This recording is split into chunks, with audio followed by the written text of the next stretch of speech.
ও যারা উবাইল আছেন আইও না কেন, একটু সুন্দর লাগবে না, ওই আইবাই আইও ন মুসলিম।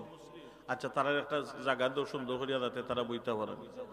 আপনারা আমার পক্ষ থেকে মুবারকবাদ। 40 বছর পর্যন্ত মক্কার মানুষের সাথে আল্লাহর নবী এমন ভাবে মিশেছেন, মক্কার মানুষেরা আল্লাহর নবীকে আলামিন বলেছিল, ঠিক কিনা? মক্কার মানুষেরা যখন কোনো অনুষ্ঠান লাগতো, ব্যবসা বাণিজ্যের উদ্দেশ্যে বাহির হইতো, তখন আল্লাহর নবীর নুরানি চেহারা নোয়ার দেখে তারা বাহির হইতো। এটা তাদের বিশ্বাস ছিল, মুহাম্মদের চেহারা দেখে ব্যবসার উদ্দেশ্যে বাহির হলে কাবার মালিক রব্বে কাবা, কাবার মালিক আল্লাহ আমাদের ব্যবসার মধ্যে বারাকা দান করেন। সুবহানাল্লাহ। কাফেরদের এটা বিশ্বাস ছিল। 40 বছর বয়স পর্যন্ত আল্লাহর নবী কিছু বলেন নাই। যখন আল্লাহ গারে হেরা থেকে নবুয়ত এবং রিসালতের দায়িত্ব দিয়ে আল্লাহর নবীকে পাঠাইলেন, তখন আল্লাহ বললেন, ওয়া আনজির আশিরাতাকাল আকরাবিন। ইয়া রাসূলুল্লাহ, নবী গো, আপনার করিব যারা, নিকটাত্মীয় স্বজন যারা, তাদেরকে আল্লাহর দ্বীনের দাওয়াত দেন। সুবহানাল্লাহ। মাহফিলের সম্মানিত মুআজ্জজ মুকাররম সভাপতিবৃন্দ, আজকের মাহফিলের প্রধান অতিথি জামানার শ্রেষ্ঠতম মুজাদ্দিদ শামসুল উলামা আল্লামা ফুলতুলি সাহেব কিবলা রহমতুল্লাহি তাআলা আলাইহির সুযোগ্য উত্তরসূরি, নন্দিত মুফাসসিরে কোরআন হযরত মাওলানা কমরউদ্দিন চৌধুরী সাহেব মাদ্দাজিল্লাহুল আলী বারাকাল্লাহু ফি হায়াতি, বলুন আমিন। দিগার উলামায়ে কেরাম, আমার অত্যন্ত পরিচিত মুখগুলা, পিতৃতুল্য বাবার বয়সী মুরব্বিয়ানে কেরাম, কলিজা টুকরা প্রাণপ্রিয় যুবক ভাইয়েরা, ছোট্ট ছোট্ট সোনামণিরা, পর্দার অন্তরালে অবস্থানরত শ্রদ্ধেয় মা ও বোনেরা, মহিয়ান গরিয়ান মহাপরাক্রমশালী রব রব্বিকুল জলিলের দরবারে অন্তরের অন্তঃস্থল থেকে শুকরিয়া জ্ঞাপন করি যে আল্লাহ পাক রাব্বুল আলামিন অত্র এলাকার শত শত মানুষ থেকে যাচাই বাছাই করে জান্নাতি পরিবেশে, জান্নাতের বাগানে বহু মানুষের আগে আল্লাহ আমাদেরকে বসার তৌফিকটুকুন দান করেছেন। সে মহান রবের দরবারে কৃপণতা বখিলতা না করে, মন প্রাণ উজাড় করে বলিষ্ঠ কণ্ঠে আল্লাহ শুকরিয়া জ্ঞাপন করি। সবাই উচ্চ আওয়াজে বলি আলহামদুলিল্লাহ, আরো জোরে বলি আলহামদুলিল্লাহ। প্রিয় হাজিরিন, প্রশংসা করলে খুশি হন কে? জোরে বলেন কে? আল্লাহ। আমরা আল্লাহর প্রশংসা করলাম। লক্ষ কোটি দুরূদ ও সালাম আকায়ে মওলা তাজদারে মদিনা সুলতানে মদিনা মুহাম্মদুর রাসূলুল্লাহ সাল্লাল্লাহু আলাইহি সাল্লাতু সালামের দরবারে রিসালতি। প্রিয় হাজিরিন, আমরা একটু আগে কুরআনুল কারীমের 114টি সূরা থেকে একটি সূরার নাম হলো সূরাতুল হজ। সূরাতুল হজ থেকে 41 নম্বর আয়াতে কারিমা আমরা একটু আগে তিলাওয়াত করেছি। কোন সূরা? সবাই বলেন সূরা হজ। সূরার নাম কি? সূরা হজ, আয়াত নম্বর 41। এই আয়াতে কারিমাকে সামনে রেখে আমরা নির্দিষ্ট সময়ের ভিতরে ইনশাআল্লাহ আলোচনা করব। আমাকে বলার, আপনাদেরকে শোনার, বুঝার, বাস্তব জীবনে আমাদের প্রত্যেককে আল্লাহ আমল করার তৌফিক দান করুন। জুড়ে বলুন আমিন। এটা এই আলোচনাগুলো শুনতে হলে ধৈর্য শক্তি থাকতে হবে এবং নিয়ত সহি থাকতে হবে। কারণ এই আলোচনাগুলো আমাদের দেহের খোরাক, রুহের খোরাক। আলোচনা আমাদের রুহের খোরাক। কারণ আলোচনাগুলা হবে আল্লাহর কোরআন থেকে, আল্লাহর হাবিবের সুন্নাহ থেকে। কোরআন যে সত্য, এতে কি কোনো সন্দেহ আছে? জোরে বলেন আছে? কিন্তু সত্য কথাটা তিতা হয় না মিঠা হয়? জুড়ে বলেন। আল হাক্কু মুররুন, সত্য কথা কি হয়? তিতা হয়। অনেকের ভালো লাগতেও পারে, নাও লাগতে পারে, এটা স্বাভাবিক। তবে আমরা বলবো, এটা আমাদের দায়িত্ববোধ থেকে আমরা বলতেছি। এখানে তো বসার কোনো যোগ্যতা আমাদের মধ্যে নাই। আল্লাহ রহম করেছেন ফজল আর করমের গুণে, মানুষের মহব্বতে মাঝে মধ্যে আমরা এখানে বসি। কিন্তু এই টাইমটা অত্যন্ত গুরুত্বপূর্ণ, এই টাইমটা অত্যন্ত গুরুত্বপূর্ণ, এই চেয়ারটা অত্যন্ত দামি। যদিও আমরা এটাকে মূল্যায়ন দিতে জানি না, জানলেও আমরা মূল্যায়ন দেই না। যদি দিতাম তাহলে অনেক মানুষ এখনো দোকানপাটে আছে, আছে না নাই? এখনো অনেক মানুষ দোকানপাটে আছে, তারাও মুসলমান, তারাও আমাদের ভাই, তারাও আমাদের বাতিজা, কিন্তু তারা সময়টাকে মূল্যায়ন করে নাই। যারা বসেছেন আলহামদুলিল্লাহ, যারা আসেন নাই তাদেরকে উদ্দেশ্য করে বলছি, যাতে আপনারা অতি তাড়াতাড়ি জান্নাতের বাগানে এসে বসে পড়ুন। আল্লাহ তাআলা যাতে আমাদের আজকের এই আসা বসা শোনা কথা বলা সবটুকুন যেন আল্লাহর তরে আল্লাহ কবুল করে নেন, বলুন আমিন। কারণ আমাদের জীবন, আমাদের নামাজ, আমাদের কুরবানি, আমাদের হায়াত, আমাদের মৌত সবটুকুন হলো লিল্লাহি রাব্বিল আলামিন, সবটুকুন হলো আমাদের রবের জন্য। প্রিয় হাজিরিন, সূরাতুল হজের 41 নম্বর আয়াতে কারিমা আমরা আপনাদের খেদমতে তিলাওয়াত করেছি। এই আয়াতে কারিমা, আজকে যে আয়াতে কারিমা তিলাওয়াত করেছি, 4টি বিষয় ইঙ্গিত করে। কয়টা বিষয়? কথা বলতে হবে। কয়টা বিষয়? 4টা বিষয়। 1 নম্বর হলো ওয়াইকামিস সালাহ, নামাজ কায়েম করা। নামাজ আমাদের সমাজে কায়েম করার প্রয়োজনীয়তা আছে না নাই? জুড়ে বলেন, আছে না নাই? অবশ্যই আছে। 2 নম্বরে হলো ওয়াআতুজ যাকাত, যাকাত জমিনে প্রতিষ্ঠিত করা। 3 নম্বরে হলো ওয়ামারু বিল মারুফ, মানুষদেরকে সৎ কাজের আদেশ দেওয়া। ওয়ানাহাউ আনিল মুনকার, মানব জাতিকে অসৎ কাজ থেকে বিরত রাখা। ওয়ালিল্লাহি আকিবাতুল উমুর, প্রত্যেকটা বিষয়ে তোমার রব অবগত থাকেন, বলেন আলহামদুলিল্লাহ। বিষয় হচ্ছে কয়টা? 4টা। নামাজ কায়েম করা, দ্বিতীয়ত হলো যাকাত প্রতিষ্ঠিত করা, তৃতীয়ত হলো মানুষকে সৎ কাজের আদেশ দেওয়া, চতুর্থ হলো মানুষকে অসৎ কাজ থেকে বিরত রাখা। এই 4টা দায়িত্ব, জিম্মাদারি আল্লাহ কার হাতে দিছেন? আল্লাহ এটা মানব জাতির হাতে দিছেন, বলেন সুবহানাল্লাহ। আর মানব জাতি বলতে আমরাই। এই আয়াতে কারিমার উত্তরাধিকার, এই আয়াতে কারিমার অরিজিনাল হকদার ফরজন্দে আদম, বনে আদমের সন্তান, বলেন আলহামদুলিল্লাহ। আমাদের উপরে এত বড় গুরু দায়িত্ব। আল্লাহ তাআলা বলেন, যদি আমি এই পৃথিবীর মুমিন মুসলমানদেরকে কখনো জমিনের রাজত্ব তাদের হাতে দেই, তাহলে মুমিন মুসলমানদের প্রথম কাজ হবে আল্লাহর জমিনে মানুষদের সমাজে জামাত কায়েম করা, নামাজ প্রতিষ্ঠিত করা। এটা মুমিনদের প্রথম কাজ। আল্লাহ সুবহানাহু তাআলা বলেন, বান্দা তোমাকেও আমি বানাইলাম, জমিনও আমি আল্লাহ বানাইলাম। সুবহানাল্লাহ। এই জমিনের মালিকানা কার? জুড়ে বলেন, জমিনের মালিকানা কার? আরো জুড়ে বলেন, কার?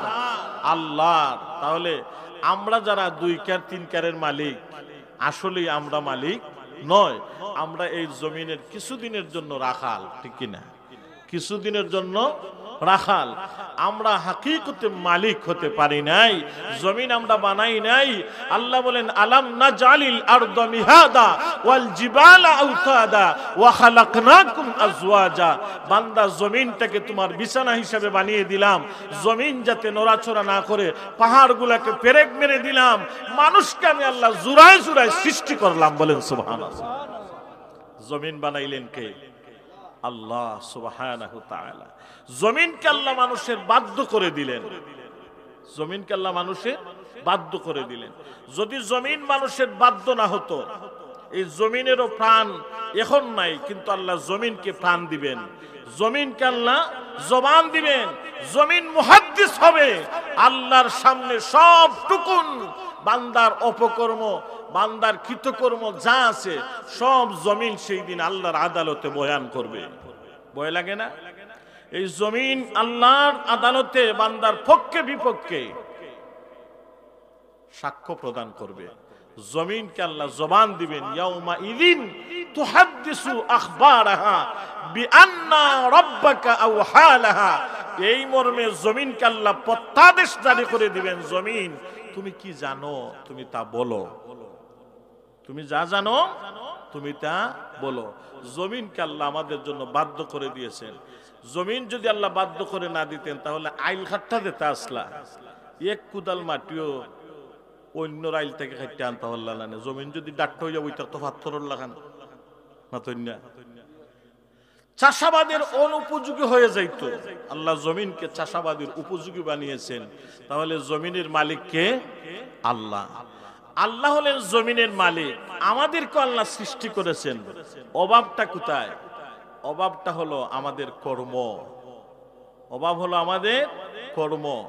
অর্থাৎ আমরা দুনিয়াতে এসে কি করতেছি সেটা হলো আসল বিষয়।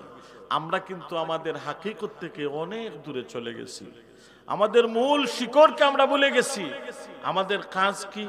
জমিনে আসার পরে আমাদের করণীয় কি? জমিনে আসার পরে আমরা কি নিয়ে যাওয়ার জন্য জমিনে এসেছি এটা আমরা ভুলে গেছি। শুধু আপনারা বলছেন তা না, আমি নিজেও ভুলে গেছি। আল্লাহ আমাদেরকে সেই সামান, সেই সমজ আল্লাহ আমাদেরকে দান করুন, বলুন আমিন।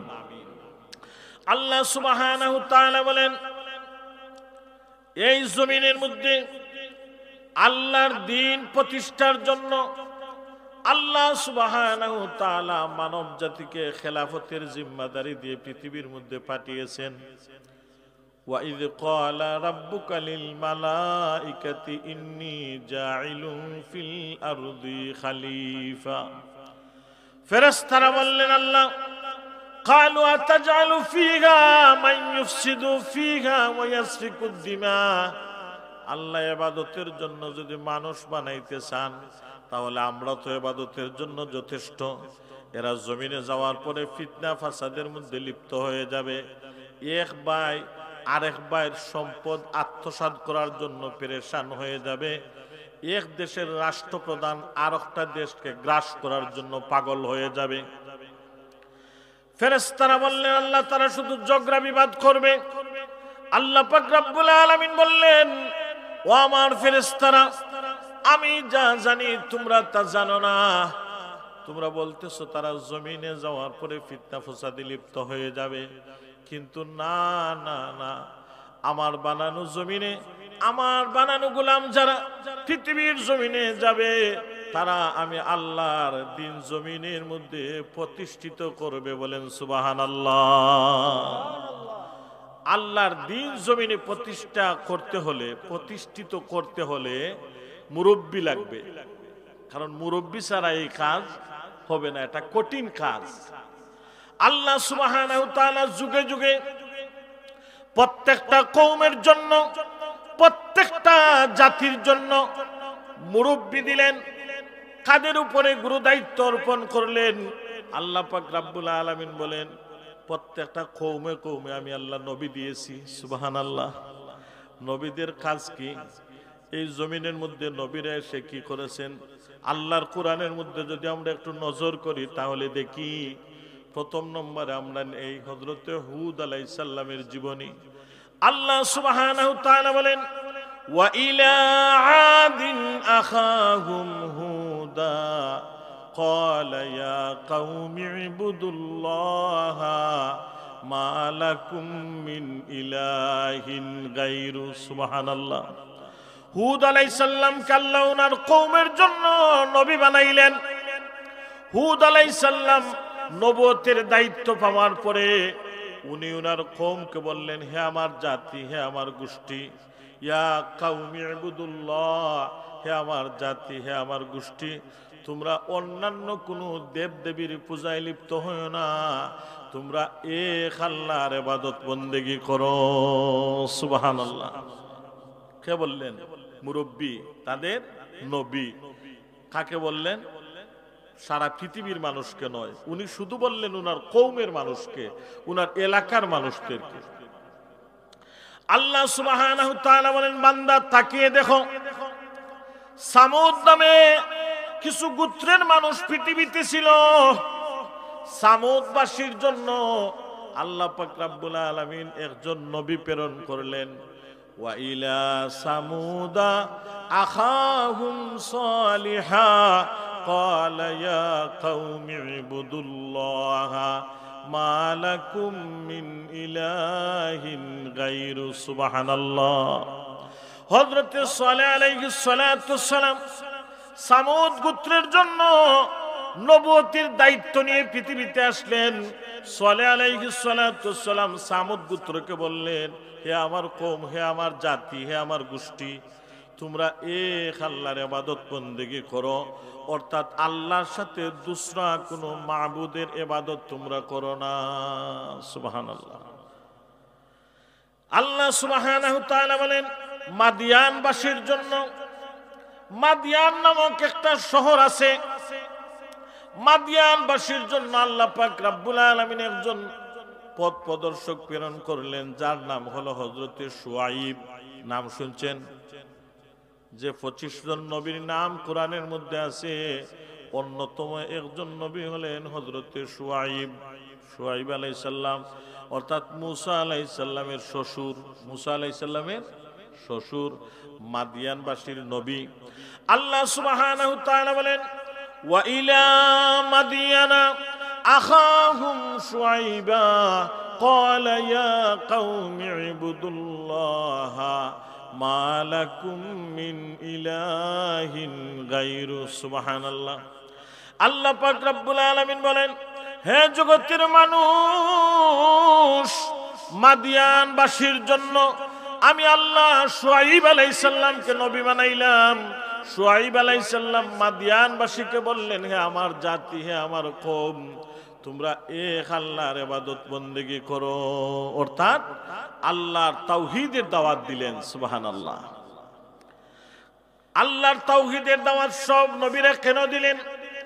অর্থাৎ আল্লাহ সুবহানাহু ওয়া তাআলা যত বড় অপরাধী বান্দা হোক, যত বড় অপরাধী বান্দি হোক, ইচ্ছা যদি করেন আল্লাহ পাক রব্বুল আলামিন মাফ করেও দিতে পারেন, যত বড় অপরাধী হোক।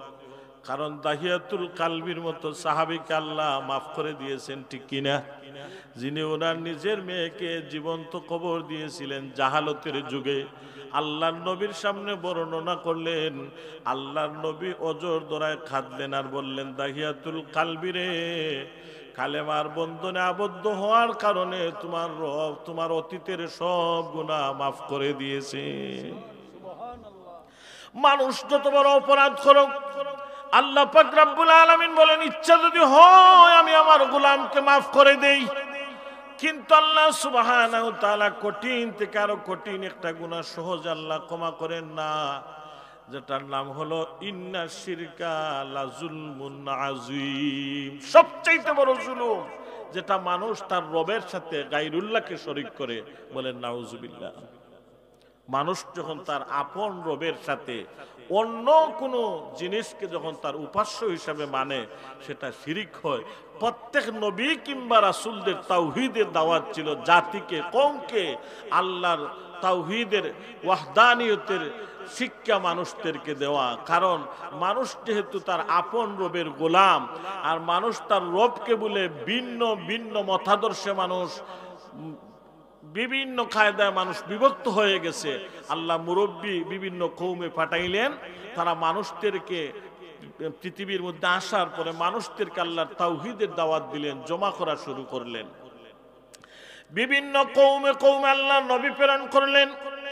আল্লাহর নবী, আমাদের নবী আকায়ে মৌলা তাজদারে মদিনা মুহাম্মদুর রাসূলুল্লাহ সাল্লাল্লাহু আলাইহি ওয়াসাল্লামের বেলায় আল্লাহ বলেন, কুল ইয়া আইয়ুহান নাসু ইন্নী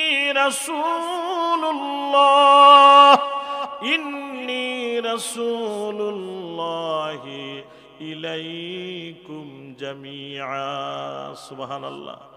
আল্লাহ পাক রব্বুল আলামিন বলেন, আমার হাবিব বন্ধু আমার, দুস্থ আমার মুহাম্মদুর রাসূলুল্লাহ সাল্লাল্লাহু আলাইহি ওয়াসাল্লাম, আপনি জগতের মানুষদেরকে জানিয়ে দিন আল্লাহর পক্ষ থেকে আপনি রসুল হিসাবে প্রেরিত হয়েছেন, শুধু জাজিরাতুল আরবের জন্য না, মক্কা মদিনার জন্য না। ইন্নী রাসূলুল্লাহ ইলাইকুম জামিয়া, আমি আল্লাহ আপনাকে কুল কায়নাতের জন্য নবী বানিয়েছি। অন্যান্য নবীদের ইকামতে দিনের দাওয়াত ছিল ভিন্ন, বিভিন্ন কওমে কওমে নবীরা এসেছেন, বিভিন্ন গোত্রে গোত্রে নবীরা এসেছেন। আল্লাহর নবীকে আল্লাহ কোনো কওমের জন্য নবী বানান নাই, যদিও ক্ষণস্থায়ী, কিন্তু বিল পে করা লাগে না, বলেন সুবহানাল্লাহ। কিছুদিনের মালিকানা, কিছুদিনের বারাটিয়া। আল্লাহ পাক রব্বুল আলামিন বলেন, বান্দা তোমার কৃতকর্মের প্রতি তোমাকে ফল ঘোষণা করা হবে। জমিনের মধ্যে তুমি কি করতেছো, আমার হিসাবটা আমার দেওয়া লাগবে। উনার খান সাহেবের হিসাবটা উনি দিবেন, সভাপতি সাহেবের হিসাবটা উনি দিবেন। উনার গুনার জন্য আল্লাহ আমাকে প্রশ্ন করবেন না, আমার গুনার জন্য আল্লাহ উনাকে প্রশ্ন করবেন না। যেহেতু জার্জির হিসাব জার্জি দেওয়া লাগবে, তাই আল্লাহ পাক রব্বুল আলামিন বলেন, বান্দা এটা আমি দেখি জমিনে যাওয়ার পরে তুমি কি করতেছো, এটা আমি দেখি জমিনে যাওয়ার পরে তুমি করতেছো কি, কতটুকু আল্লাহ দেখেন।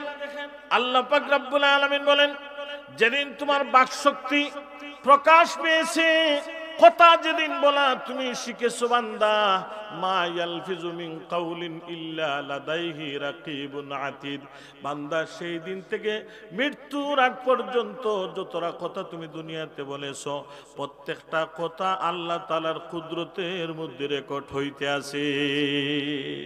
মা ইয়ালফিজু মিন কাউলিন ইল্লা লাদাইহি রাকিবুন আতীদ, বান্দা তুমি কি বলতেছো, কি বলতেছো মানুষদেরকে, তোমার ব্যক্তিগত জীবনে কতটুকু কথা তুমি বলতেছো, প্রত্যেকটা কথা আল্লাহর কুদরতের মধ্যে রেকর্ড হইতে আছে।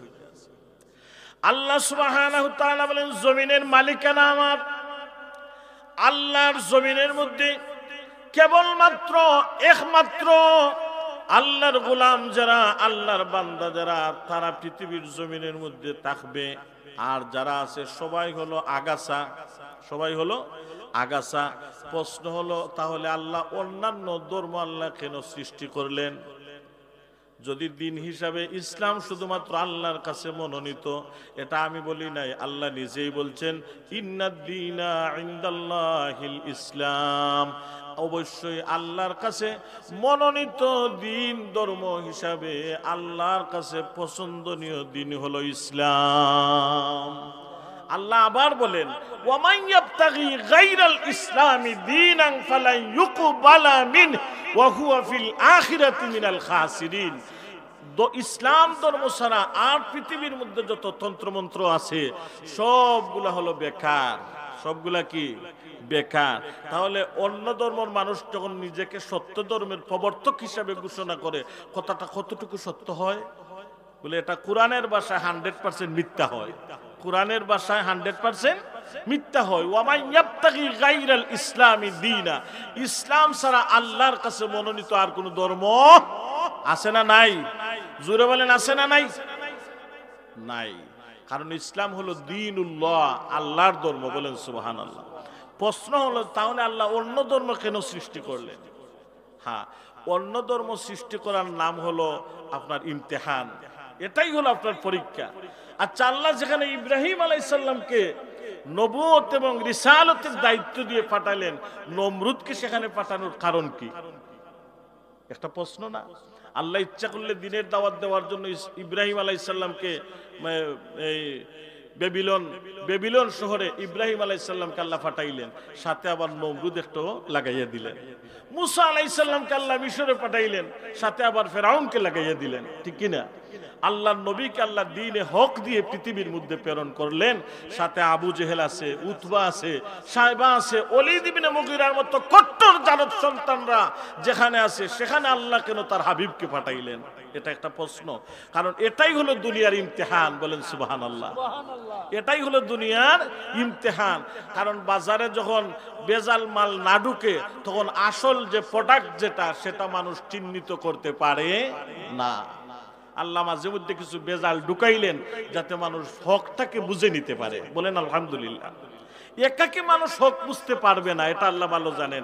দিনের হাদি, দিনের দায়ী আল্লাহ নবীদেরকে প্রেরণ করলেন যাতে নবীরা এসে মানুষদেরকে হক বুঝাইতে পারে।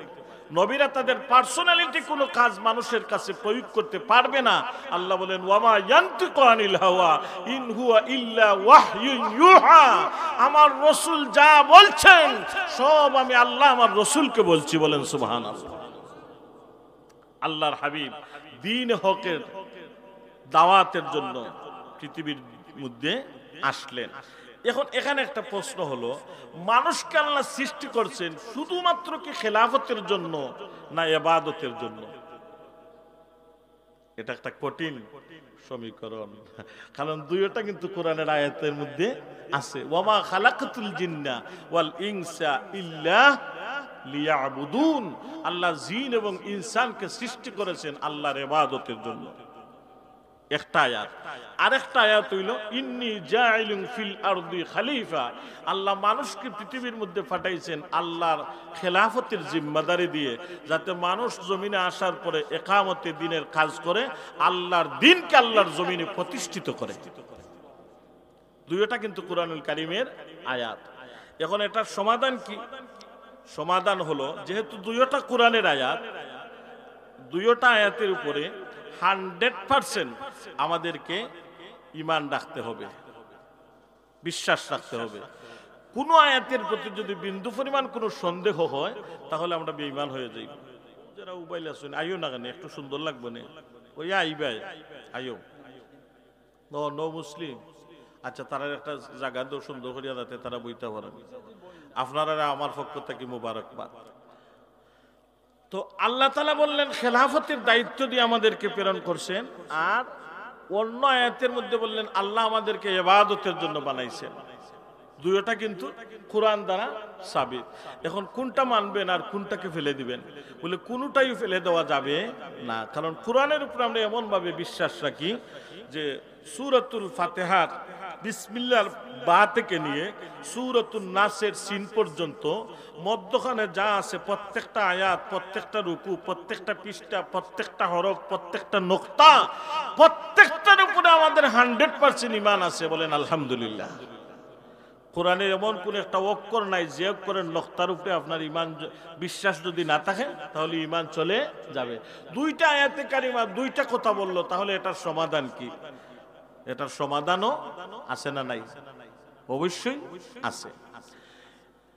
খেলাফতের জিম্মাদারি যেটা, এটা প্রত্যেকটা মুমিন মুসলমানের উপরে ঈমানী দায়িত্ব এবং কর্তব্য হলো আল্লাহর জমিনে আল্লাহর দ্বীন প্রতিষ্ঠার কাজে নিজেকে শামিল রাখা।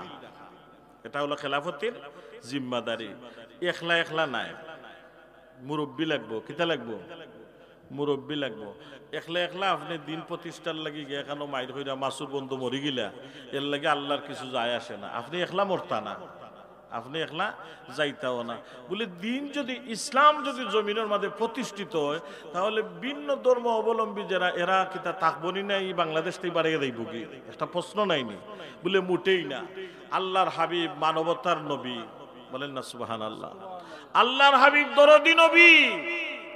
সব ধর্মের মানুষ তার স্ব অবস্থানে তার ধর্ম পালন করতে পারবে, এটার নাম হলো ইসলাম। সুবহানাল্লাহ।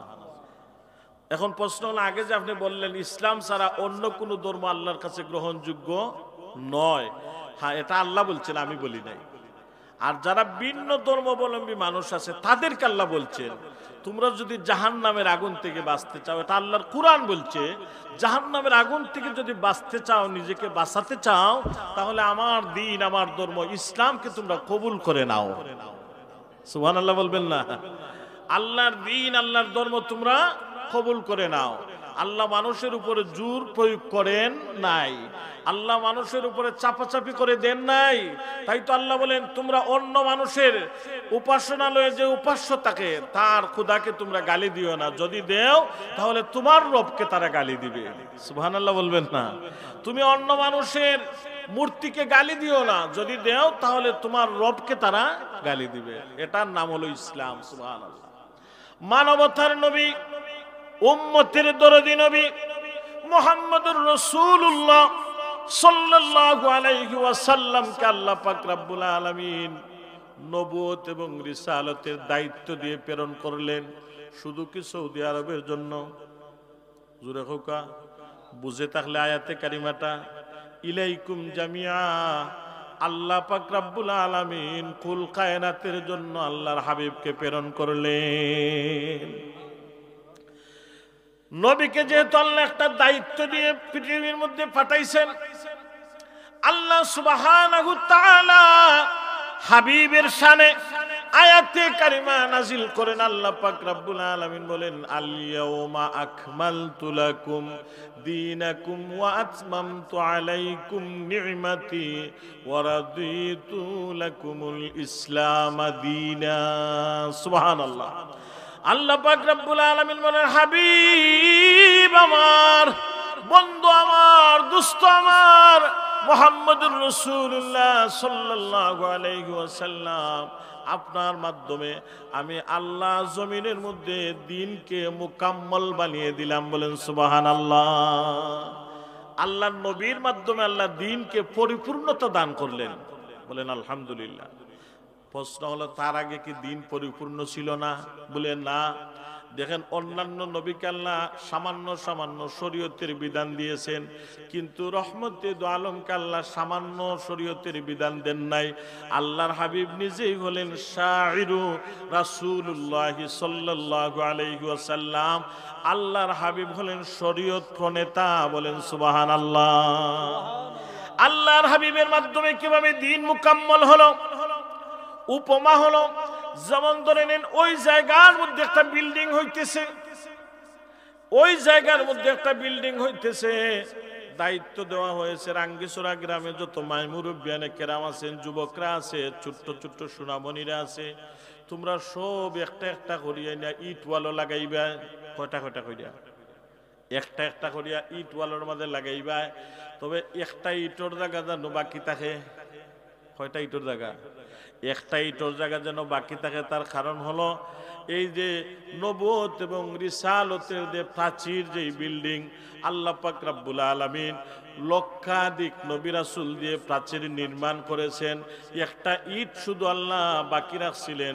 সেই ইটের নাম হলো মুহাম্মদুর রাসূলুল্লাহ সাল্লাল্লাহু আলাইহি ওয়াসাল্লাম। আল্লাহর নবী জমিনে আসার পরে আল্লাহর দ্বীনকে আল্লাহ মুকাম্মল বানিয়ে দিয়েছে।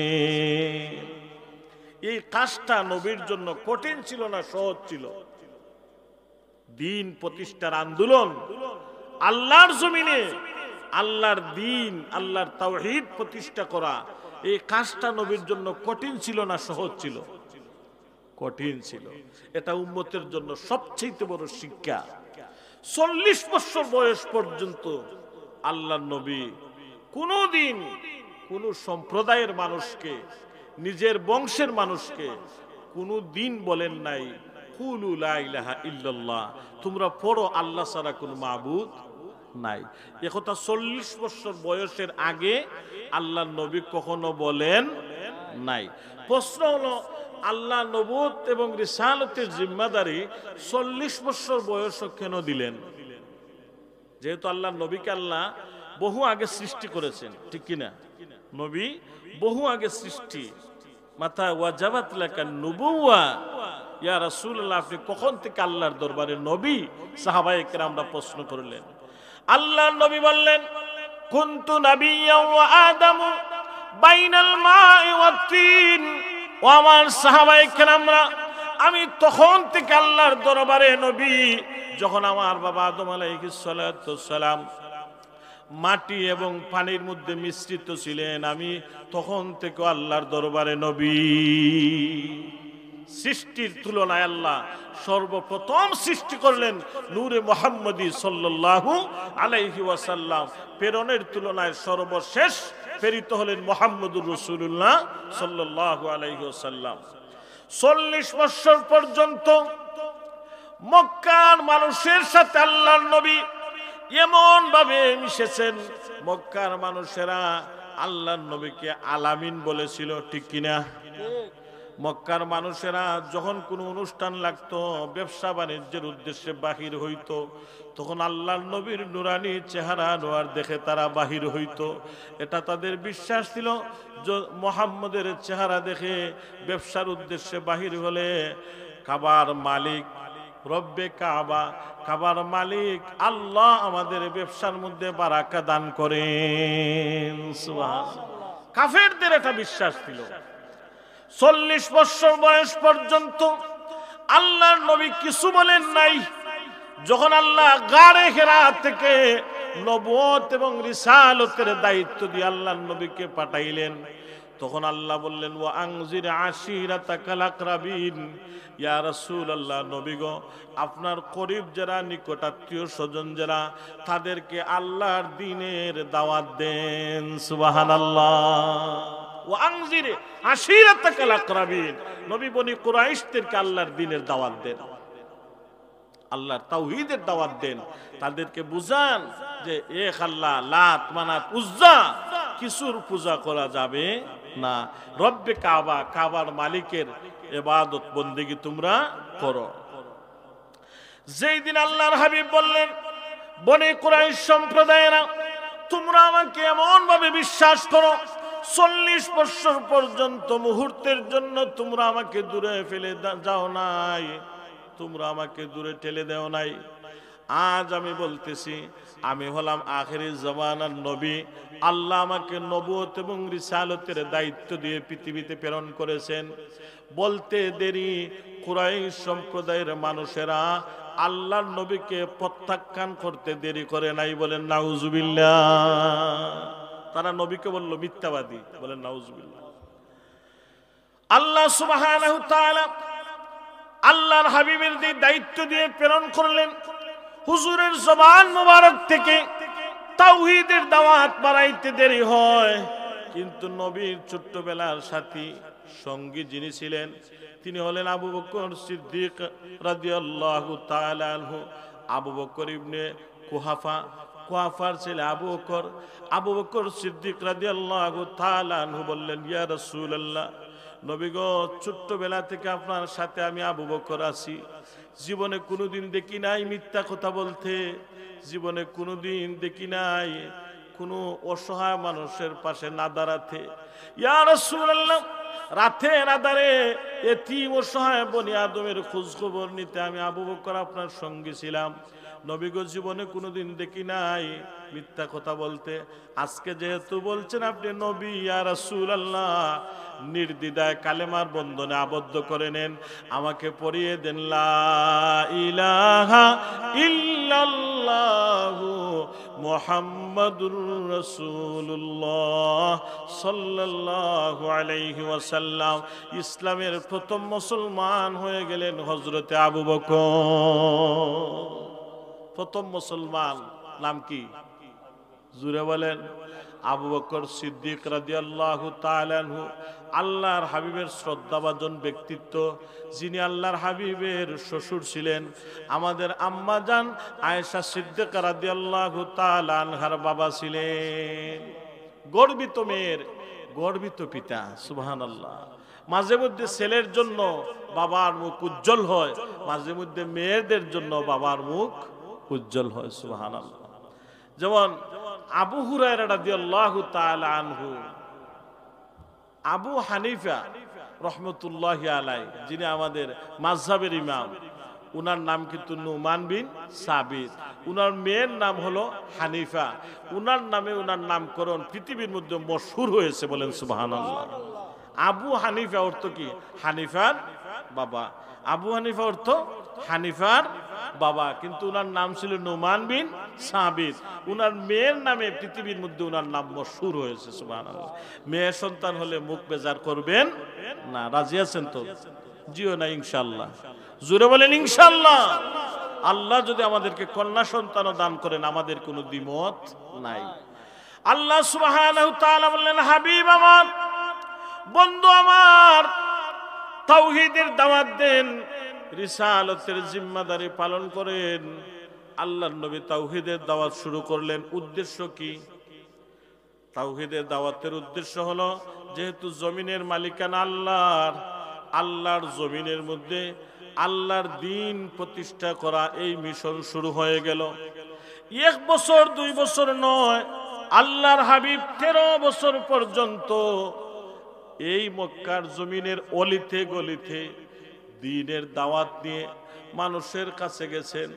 তেমন একটা সাড়া পান নাই, তেমন মানুষ মাক্কি জীবনে মুসলমান হয় নাই, বরং আল্লাহর নবীকে আঘাতের পর আঘাত বেশি করেছে মক্কার জমিনে কাফেরেরা। আল্লাহর হাবিবের মিশন শুরু হয়ে গেল তায়েফ। তায়েফের মানুষ নবীকে গ্রহণ করে নাই, তায়েফের মানুষকে আল্লাহর নবী বদয়া দেন নাই। জিবরাইল আলাইহিস সালাম এসে বললেন, ইয়া রাসূলুল্লাহ, নবী গো, আল্লাহ বলছেন যদি পারমিশন দেন তাহলে তায়েফের জমিনটাকে উল্টাইয়া দেই। আল্লাহর নবী বললেন, জিবরাইল, যদি তায়েফের মানুষকে এইভাবে তুমি ধ্বংস করে দাও তাহলে আমি মধুর কালেমা কার কাছে পৌঁছে দিব।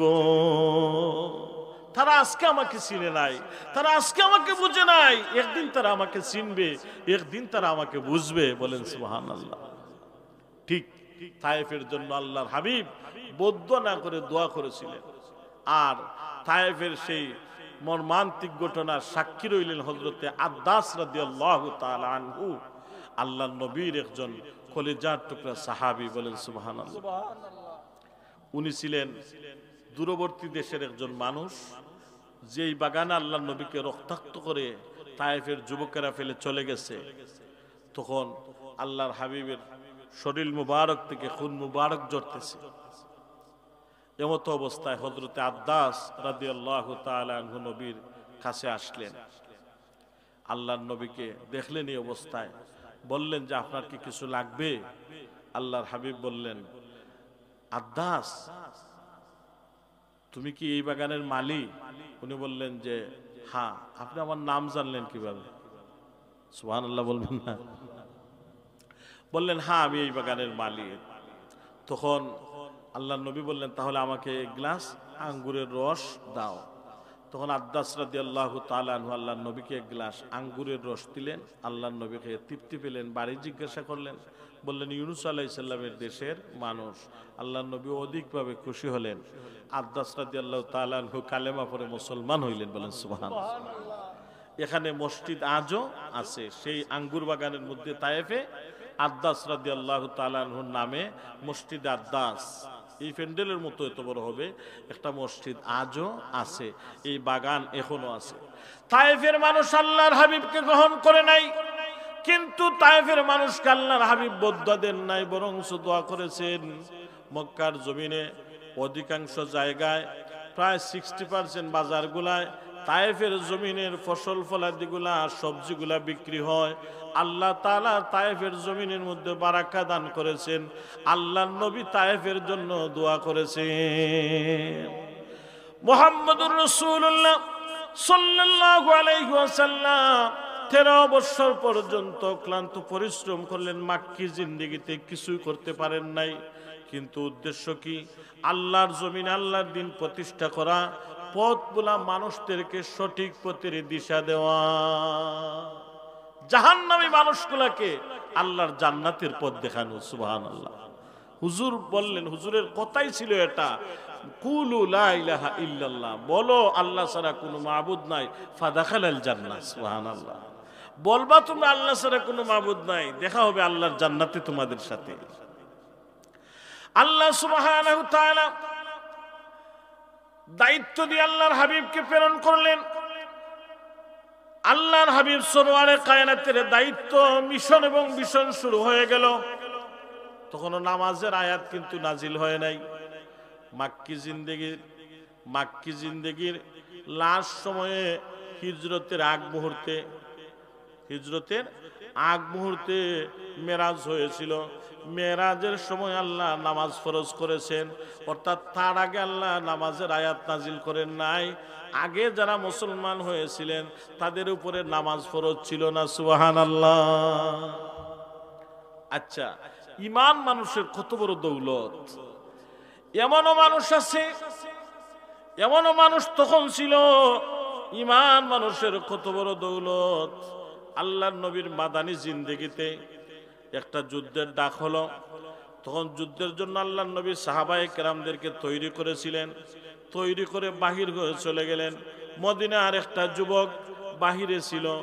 যুবকটা ছিল ইহুদি, কিন্তু মুসলমানদের সাথে সব সময় তার সম্পর্ক ছিল ভিন্ন ধর্ম অবলম্বী মানুষ। কারণ আল্লাহর হাবিব সরওয়ারে কায়নাতের পাশে পাশে থাকতো ছোট আরেকটা বালক, সেও ছিল ইহুদি। কিন্তু জীবনে কোনোদিন আল্লাহর নবী তাকে বলেন নাই, বাবা তুমি আমার সাথে থাকো, কালেমা কেন পড়ো নাই? এটা আল্লাহর নবী কোনোদিন বলেন নাই। আল্লাহর নবী যখন মসজিদে ঢুকতেন, ইহুদি বালকটা আল্লাহর নবীর জুতাটা টান দিয়ে বুকের মধ্যে নিয়ে আলোক করে মহব্বতের সাথে রাখতো। আল্লাহর নবী যখন সাহাবায়ে কেরামদেরকে নিয়ে বায়ান পেশ করতেন, ইহুদি বালকটা অন্য একটা জায়গায় দাঁড়িয়ে থাকতো। কিন্তু নবী জীবনে বলেন নাই, বাবা তুমি আমার সফর সঙ্গী, তুমি আমার সাথী, তুমি কেন কালেমা পড়ো নাই? আল্লাহর নবী কখনো বলেন নাই। হঠাৎ একদিন দেখলেন আল্লাহর নবী ছেলেটা আর আসে না। সাহাবায়ে কেরামদেরকে বললেন, আমার সাহাবায়ে কেরামরা ওই ছেলেটার খোঁজ খবর নেও, দেখো সে কি অবস্থায় আছে, কোথায় আছে। খবর নিয়ে দেখা গেল সেই ছেলেটা চরম অসুস্থতায় ভুগতেছে, মৃত্যুর সন্নিকটে তার সময় এসে গেছে। সাহাবায়ে কেরামরা এসে বললেন, ইয়া রাসূলুল্লাহ, মনে হয় ছেলেটা আর বাঁচবে না। আল্লাহর নবী বললেন, আমাকে সাথে নিয়ে যাও। আল্লাহর নবী সাহাবায়ে কেরামদের বহর নিয়ে ইহুদি ব্যক্তির বাড়িতে চলে আসলেন। আইয়া দেখলা তার বাপে তার হিতানোর মধ্যে বইয়া, তার ইহুদি ধর্ম হলোর কিতাব যেটা, ওটা বইয়া পড়ে। মানে বাপে মনে করে মরে যাব, এর লাগে বইয়া তার ধর্মগ্রন্থ পড়ে। ধর্মর পণ্ডিত আছিল তার বাপ। আল্লাহর নবী বললেন, বাচ্চার চেহারার দিকে তাকালেন। বাচ্চাটাও নবীর মহব্বতের নজরে নবীর চেহারার দিকে তাকালো। তখন তার বাবাকে বললেন, তুমি বলো ওই যে কিতাব তুমি পড়তেছো এখানের মধ্যে আমার নাম পাইছো কিনা? তখন ইহুদি ব্যক্তি বড় খবিস বলল, না, মিথ্যা কথা বললো। বলে নাউজুবিল্লাহ, বলল না। তবে জবান দিয়ে না বলল না, সে মাথা ইশারা করে আল্লাহর নবীকে বলল যে না, মানে পাইছে না। ছেলে তাকিয়ে দেখলো বাবা মিথ্যা কথা বলতেছে। তার আগে 4 বার আল্লাহর নবীর নাম পেয়েছে। সুবহানাল্লাহ। তখন বাবা যখন মিথ্যা কথা বলল, তখন ছেলে বলল, ইয়া রাসূলুল্লাহ, নবী কো আমার বাবা মিথ্যা কথা বলতেছে, আমার বাবা তার আগে আপনার নাম পেয়েছে। ইয়া রাসূলুল্লাহ, আমার বুঝতে বাকি নাই, আপনি হলেন আখিরি জামানার নবী। হুজুর বললেন, আমার সাহাবায়ে কেরামরা, ওই সন্তানটা মুসলমান হয়ে গেছে, তাকে তোমরা পাহারা দেও। আর আমি চলে গেলাম, যখন সে দুনিয়া থেকে বিদায় হয়ে যায় আমাকে তোমরা খবর দিবা। আমি নবী নিজে এসে তার জানাজার নামাজের ইমামতি করব। আল্লাহ নবী তার জানাজার নামাজের ইমামতি করলেন। এর অর্থ হলো ছেলেটা কালেমার বন্ধনে আবদ্ধ হয়ে সুজা আল্লাহর জান্নাতে চলে গেছে। নামাজ পড়ছে কয় ওয়াক্ত, রোজা কয় মাস, 1 মাসও নাই।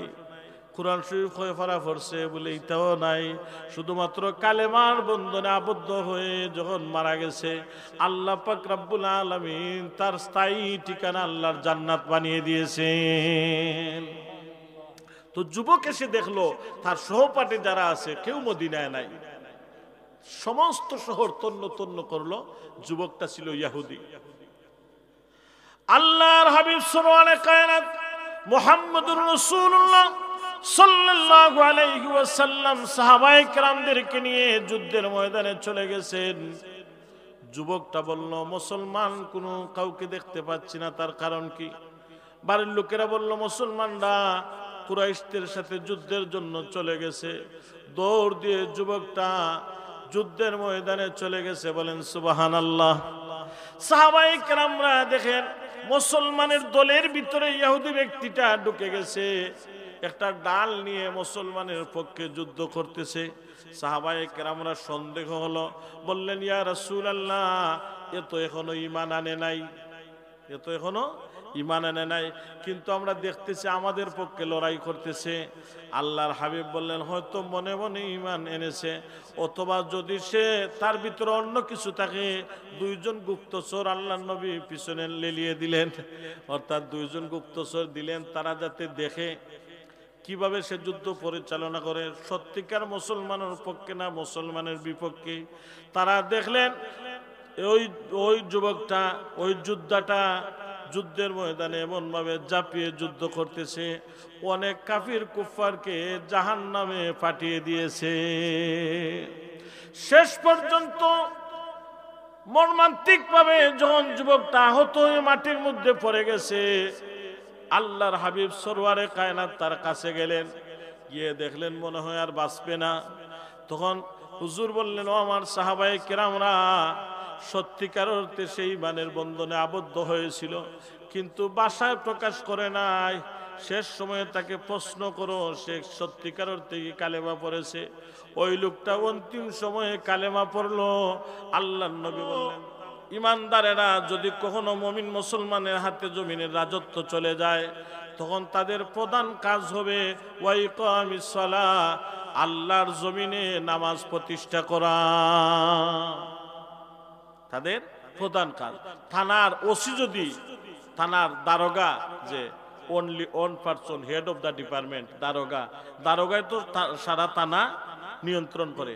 দারোগা যদি ইমানদার হয়, মুমিন হয়, আর দারোগা নিজে ইমামতি করিয়া যদি থানার যদি জোরের আজান হওয়ার পরে যদি জামাতের ব্যবস্থা করে, কনস্টেবল যা আছেন তার পিছনে সবে ইক্তেদা করব নির্দ্বিধায়, বিনা প্রশ্নে, ঠিক কিনা? কারণ দারোগা সাহেব নিজে ইমাম সাহেব।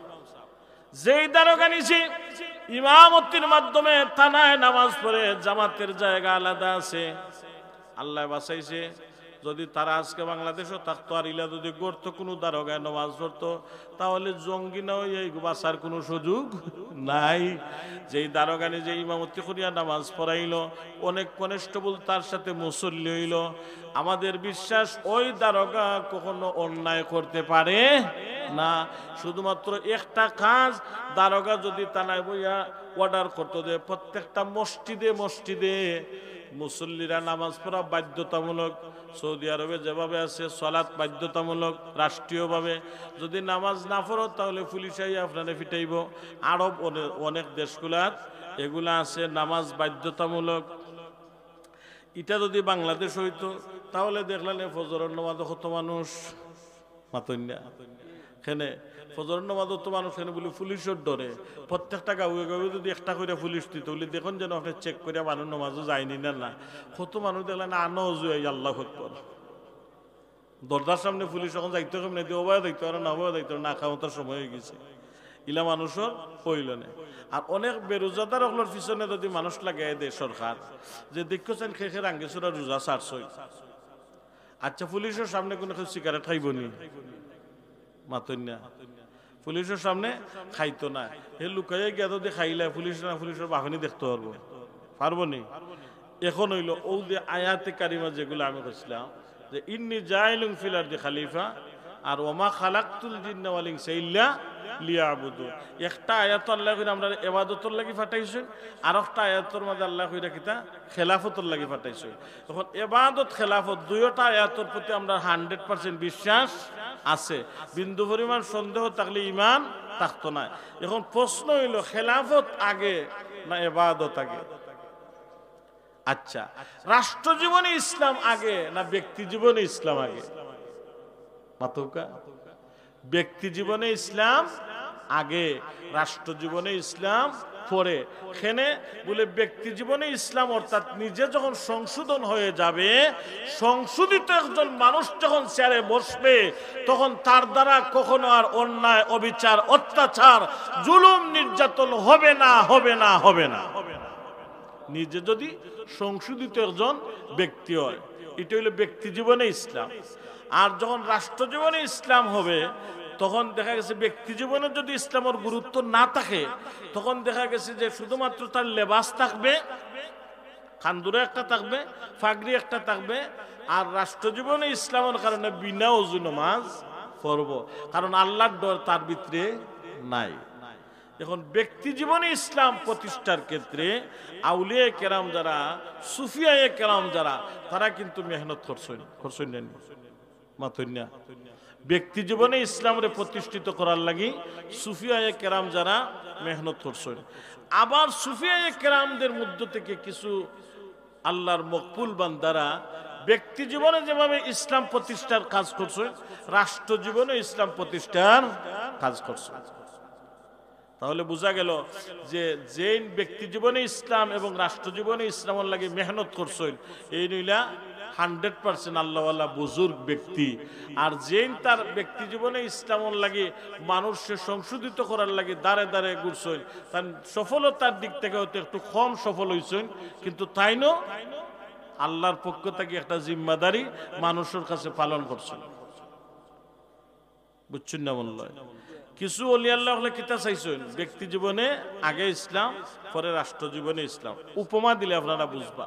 যেমন ও যে শাহজালাল মুজাদ্দিদ ইয়ামানি রহমতুল্লাহ আলাইহি, তার বাড়ি হইল মদিনায়, হিজরত করি আইছেন কয় সিলেট, কিতার লাগি মাতইনা ইসলামর লাগি না, আল্লাহর হাবিব তাকে ইশারা পাই আইছেন কুনানো সিলেট। অর্থাৎ তখন তার জিহাদি চেতনা ছিল। এমনকি শাহজালাল মুজাদ্দিদ ইয়ামানি রহমতুল্লাহ আলাইহি একজন বীর মুজাহিদ ছিলেন, বলেন সুবহানাল্লাহ। শাহজালাল মুজাদ্দিদ ইয়ামানি রহমতুল্লাহ আলাইহি ইয়ামন থেকে সিলেট আসার পরে উনি যদি বিশাল বড় একটা দরগা বানাইতেন, খানকা বানাইতেন, যে শুধুমাত্র আমার এখানে আসবা আর হাদিয়া তুফা আমারে দিবা, যা পাইমু সব লইয়া আমি আবার ইয়ামন যাইমু, ইলা কইছন্নি? বলে না, শাহজালাল মুজাদ্দিদ ইয়ামানি রহমতুল্লাহ আলাইহি সারাটা জীবন কুরবান করেছেন আল্লাহর জন্য, আল্লাহর দিন প্রতিষ্ঠার জন্য। প্রয়োজন যখন পড়ছে তখন জিহাদের প্রয়োজন হয়েছে। হযরতে শাহজালাল মুজাদ্দিদ ইয়ামানি রহমতুল্লাহ আলাইহি সেনাপতি সিপাহ সালার নাসিরউদ্দিন রহমতুল্লাহ আলাইহিকে নির্বাচিত করেছেন, বলেন আলহামদুলিল্লাহ। সিপাহ সালার নাসিরউদ্দিন রহমতুল্লাহ আলাইহি সেনা প্রধান নির্বাচিত করার আগে আল্লাহর ওলি নাসিরউদ্দিন রহমতুল্লাহ আলাইহির পিছনে মেহনত করেছেন। অর্থাৎ হযরতে নাসিরউদ্দিন রহমতুল্লাহ আলাইহিকে ইসলামের প্রাবন্ধ বানিয়েছেন। ব্যক্তি জীবনে ইসলামের কারিকুলাম যা আছে সবগুলা ওনার দ্বারা করিয়েছেন। তাই তো হযরতে শাহজালাল মুজাদ্দিদ ইয়ামানি রহমতুল্লাহ আলাইহি বললেন, খেয়ে আসো, তোমার জীবনে আসরের নামাজের সুন্নত কাজা হয় নাই। যার জীবনে আসরের নামাজের সুন্নত কাজা হয় নাই, সে যদি আজানের ধ্বনি আল্লাহু আকবার দেয়, তাহলে গৌর গোবিন্দ রাজার সেই শাহান সেই সুলতানাত ভেঙ্গে চুরমার হয়ে যাবে। সিপাহ সালার নাসিরউদ্দিন রহমতুল্লাহ আলাইহি ওজোর দরায় চোখের পানি ফেলে কাঁদা আরম্ভ করলেন, বললেন, জাহাপনা শায়েখ, আমার জীবনে আসরের নামাজের সুন্নত নামাজ কাজা হয় নাই। অর্থাৎ যে ব্যক্তির জীবনে আসরের নামাজের সুন্নত কাজা হয় নাই, অন্য নামাজ কাজা হয়েছে, এটা পাগলও বিশ্বাস করবে না, ঠিক কিনা? কারণ আসরের নামাজ আর ফজরের নামাজ এটা মুনাফিকদের জন্য আদায় করা বড় কঠিন। কোন নামাজ? আসর আর ফজর, এটা মুনাফিকদের জন্য আদায় করা বড় কঠিন। তাই ফজরের নামাজ আর আসরের নামাজ আল্লাহ সবার তকদিরে রাখেন নাই। আসরের নামাজের হেফাজতের জন্য আল্লাহ নিজেই বলছেন, হাফিজু আলা সলাওয়াতি ওয়াস সালাতিল উসতা ওয়া কুমু লিল্লাহি কানিতিন।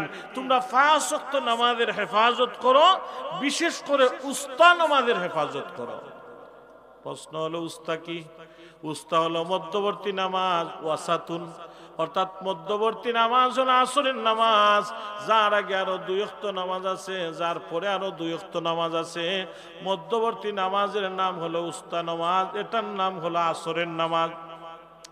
সিপাহ সালার নাসিরউদ্দিন রহমতুল্লাহ আলাইহি গৌর গোবিন্দর সিংহাসনের সামনে ইমানি জজবা, ইমানি হিম্মত নিয়ে আল্লাহর ওলি যখন আজানের আওয়াজ দিলেন, গৌর গোবিন্দ রাজার বিল্ডিং শিমুলের তুলার মতো নস্যাৎ হয়ে গেল, বলেন সুবহানাল্লাহ। আচ্ছা শাহজালাল সাহেব কোনো বেনমাদি ফাসিকরি দিয়ে আজান দেওয়া হয়েছিল না? তাহলে বোঝা গেল যে শাহজালাল সাহেবের সফর সঙ্গী যারা আসলা সব আল্লাহর ওলির সেই তাওয়াজ্জু এবং ফয়েজ পাওয়ার পরে তারা প্রত্যেক আল্লাহর ওলি রূপান্তরিত হয়েছেন। সুবহানাল্লাহ। কিন্তু বাজারে আমি আগেও বলছি যে যখন অরিজিনাল প্রোডাক্ট ঢুকে তখন বেজাল কিছু প্রোডাক্ট বাজারের মধ্যে ঢুকে।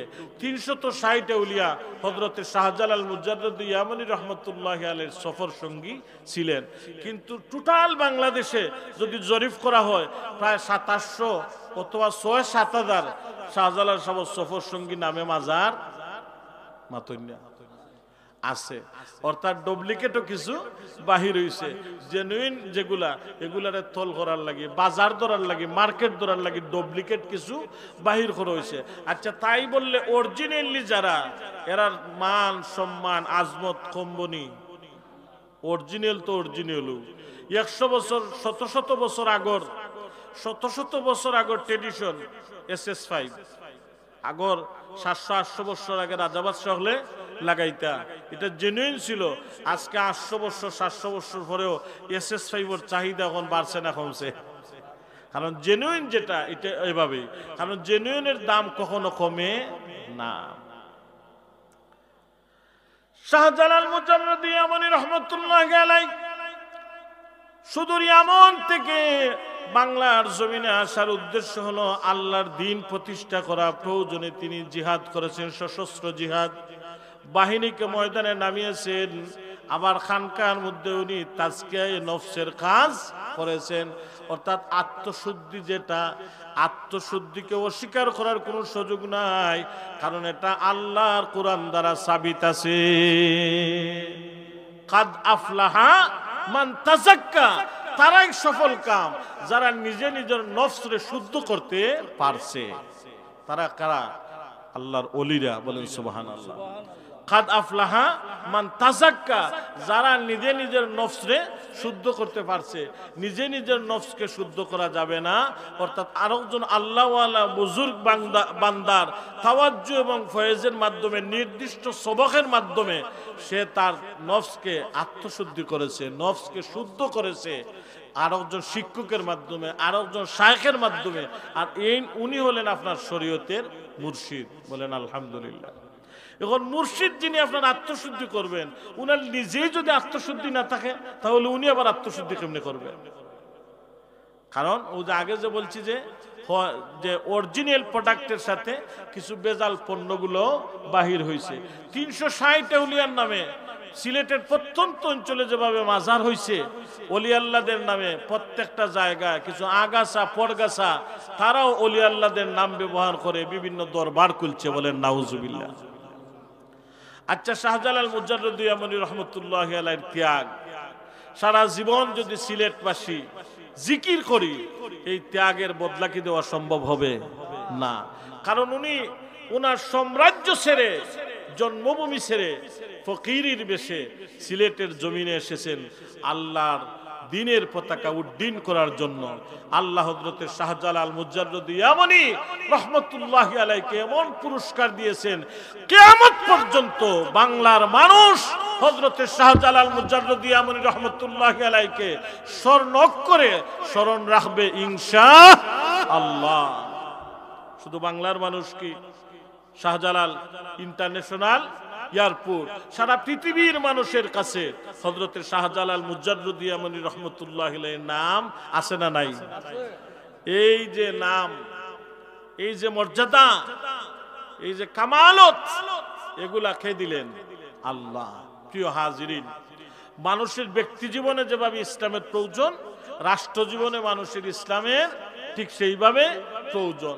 তাই যারা রাষ্ট্র জীবনে ইসলাম কায়েমের পক্ষে কাজ করেন তাদেরকেও কাজটা করতে দিন। ব্যক্তি জীবনে যারা আত্মশুদ্ধির জন্য বিভিন্ন খানকায়, বিভিন্ন ইসলাহি মজলিসে, হাটে ঘাটে মাঠে, শহরে গ্রামে গঞ্জে, অজপাড়া গায়ে পায়ে হেঁটে যারা মেহনত মশক্কত করে মানুষদেরকে আল্লাহর দ্বীন শিক্ষা দিয়েছেন, তাদের শিক্ষাটাকেও মূল্যায়ন করা শিখুন। হিংসা নয়, মনকে উদার বানান, মনকে উদার বানান। আপনি যদি শুধুমাত্র আপনারটা দেখেন তাহলে এটাও আবার হবে না, কারণ অন্যান্য দিকে যারা ইসলামের কাজ করছে তাদেরকে আপনি খাটো করে দেখবেন, আপনারটা আপনি বড় করে দেখবেন, এটা তো ইনসাফ হলো না বন্ধু। কথা বলেন না? আপনারা মনে মনে ভাবতেছেন যে কথাগুলা মনে খালি রাঙ্গিচরের মানুষে শুনরা, বিভিন্ন মিডিয়ার মাধ্যমে কথাগুলা বিদেশের মানুষও শুনরা, পার্শ্ববর্তী গ্রাম এলাকার মানুষও শুনরা লাগে। সবার উদ্দেশ্যে আমার কথা, এটা আমার নসিহা নয়, কারণ নসিহা করার যোগ্যতা আমি রাখি না। আমি শুধুমাত্র কথাগুলো শেয়ার করতেছি। ব্যক্তি জীবনে ইসলাম যেভাবে প্রয়োজন, রাষ্ট্র জীবনে ইসলাম ঠিক সেইভাবে প্রয়োজন, তবে ব্যক্তি জীবনে ইসলামের প্রয়োজনীয়তাটা হলো আগে। কারণ মানুষ যদি ইসলাম না বুঝে, যদি জীবনে ইসলামের ভিতরে যদি প্রবেশ না করে, তাহলে আদা ইমানদার আদা বেঈমান, তার ইহকালও নাই পরকালও নাই। তাই তো আল্লাহ পাক রব্বুল আলামিন বললেন উদখুলু ফিস-সিলমি কাফা, তোমরা ইসলামের ভিতরে পরিপূর্ণভাবে প্রবেশ করো। কিভাবে? পরিপূর্ণভাবে। আর আমরা ঢুকছি কিভাবে? কোন মন্তে খালি ফাওখান হারাইছে কি ইসলামের ভিতরে। ওদের শীতের দিনে যখন জানি মানুষ বেশি ঠান্ডা লাগলে কোমর পর্যন্ত হারাইয়া বয় মাতন্যা। এটা হইলে আফাতুমিনুনা বিবাদিল কিতাব ওয়া তাকফুরুনা বিবাদ, যে আপনি কিছু মানলা না। কমলের ভিতরে খালি আধা খান হারাইলা, আল্লাহ কইনে আধা খান নাইবে আস্থা আমা। ইসলামের ভিতরে কত খান নামাইতা? আস্থা আধা খান নাই। বলে আমি খালি 8 খান হারাইয়া রাখছি, আগুন তাবার ইসলামের আগুন তাবার খালি 8 খান ঢুকাইয়া রাখছে, এগুলো খালি ফাও খান ঢুকাইয়া রাখছে। এর অর্থ হইল ইসলামটারে আমরা এমন ভাবে ব্যবহার করলাম, আমার যতখান দরকার হলইত করে আমি অতখান বাজার থেকে ইসলাম লইয়া আইছি। খান সাহেবের যতখান দরকার তাই অতখান লইয়া গেছেন, সভাপতি সাহেবের যা দরকার তাই অতখান নিছেন। ইসলামটার ওলা বাগ বাটুরা করিয়া খাওয়া ওর খালি লেভেলটা লাগাইয়া হুকা নাউজুবিল্লাহ। বুঝছেন না আমার কথা? অর্থাৎ বিভিন্ন দলের কথা আমি কইছি, অর্থাৎ বিভিন্ন দলে ইসলামরে বাক করিয়া নিছে কি আপনারা রাঙ্গিচরা ইসলাম পাইবে কয় বলে আমরা গাঁও যে গোয়াছিল গো তো মরে গেছে। হ্যাঁ, বিভিন্ন দলে ইসলামরা বাক করিয়া নেন কি, কেউ দাবি করে এটা তার এক বাপখালি সম্পত্তি, কেউ দাবি করে যে না এটা আমার দাদা মাঠে তৈয়া গেছে, আর ওটারে দইয়ে আমি চললাম। ওলা চলের ইসলাম। ইসলাম একটা সার্বজনীন ধর্ম, সর্ববৃহৎ ধর্ম মাতন্যা। ইসলাম সবচাইতে বড় ধর্ম না ছোট ধর্ম? ইসলাম সবচাইতে বড় ধর্ম নয় শুধু, ইসলাম সার্বজনীন ধর্ম। ইসলাম সব ধর্ম বর্ণ নির্বিশেষে মানুষ যারা আছে সব মানুষের মূল্যায়ন শিখায়। ইসলাম হলো মানবতার ধর্ম, ইসলাম হলো সভ্যতার ধর্ম। বলেন আলহামদুলিল্লাহ। তবে আফসোস, মুসলমানদেরকে পশ্চিমা সেই তাগুতি শক্তিরা, সেই কুকুররা মাঝে মধ্যে আমাদেরকে সভ্যতা, সাম্য, মানবতার বুলি শোনায়। বলে নাউজুবিল্লাহ। বলে ঠাকুর গরে খে গো, বলে আমি গো, ওলাও চলে। তারা আমরা সভ্যতার বাণী শিখায়। যে দেশ সন্তান জন্ম নেওয়ার পরে তার মায়ের পরিচয়ে সমাজে পরিচিত হতে পারবে, এটা তার পার্লামেন্টে আইন আছে। কিন্তু ইসলাম ধর্মের অনুসারী আমরা যারা মুসলমান, আমাদের সমাজের পরিচয় কি? আমরা আমাদের বাবার পরিচয়ে পরিচিত হই, ঠিক কিনা? আর মায়ের পরিচয়ে যখন মানুষ পরিচিত হয় তখন দেখা গেছে যে জারদ সন্তান যারা, তারা পিতৃ পরিচয়হীন জারদ সন্তান। মায়ের পরিচয় সন্তানের পরিচয় হয় না। কিন্তু পশ্চিমা দেশে সেটা পার্লামেন্টে আইন আছে, মা ইচ্ছা করলে স্বাধীনভাবে একটা সন্তান জন্ম দিতে পারে, মায়ের পরিচয় নিয়ে সন্তান বাঁচতে পারে। এটা ইসলামের সাথে সাংঘর্ষিক, ঠিক কিনা? তারা আমাদেরকে ইসলাম শিখায়। যে দেশে সন্তান জন্ম নেওয়ার পরে নিজের সন্তানকে হুইল চেয়ারে রাখে আর কুকুরের বাচ্চাকে কুলে নিয়ে বাজারে হাঁটে, তারা আমাদেরকে ইসলাম শিখায়। অর্থাৎ এই কাফির, কুফার, বেদিন, বেঈমানরা তারা হলো পৃথিবীর মধ্যে সবচেয়ে নিকৃষ্ট জানোয়ার। হাইওয়ানতের মধ্যে যত নিকৃষ্ট প্রাণী আছে এর চাইতে আরো নিকৃষ্ট জানোয়ার হলো পশ্চিমারা। কিন্তু পশ্চিমারা মুসলমানদের রন্ধ্রে রন্ধ্রে ঢুকে আমাদেরকে ইনজেকশন পুশ দিয়ে মডার্ন বানাইতেছে। কি বানাইতেছে? মডার্ন বানাইতেছে। তাদের কিছু ছেলা চামুন্ডারা বাংলার বিভিন্ন প্রান্তে প্রান্তে ঢুকে গেছে। যেমন সালাফি যারা, ইহুদিদের এজেন্ট যারা, কট্টর সালাফি যারা। একজন মানুষ সালাফি হতে পারে কখন? যখন সে মুজতাহিদ হয়। বুঝতে পারছেন না? অর্থাৎ হাদিস গবেষণার ক্যাপাসিটি যখন তার মধ্যে থাকে, কোরআন এবং সুন্নাহ থেকে মাসালা যখন ইস্তেমবাদ করতে পারবে, তখন সে সালাফি হতে পারবে। অর্থাৎ কোনো মাযহাব না মানে শুধু সে কোরআন সুন্নাহ থেকে আমল করতে পারবে যখন সে মুজতাহিদ হয়। আজকে যারা সালাফিজম প্রতিষ্ঠা করার জন্য ইহুদিদের এজেন্টদারি বাংলার জমিনে আছে, এর মধ্যে কুখ্যাত বিখ্যাত কট্টর এক নাচিজের নাম হলো আব্দুর রাজ্জাক বিন ইউসুফ। আব্দুর রাজ্জাক বিন ইউসুফ আজকে একটা সাংবাদিকের সাথে একটা সাক্ষাৎকার দেখলাম, উনার ছেলে বলতেছে তাদের বাড়ি নাকি বাংলাদেশে না।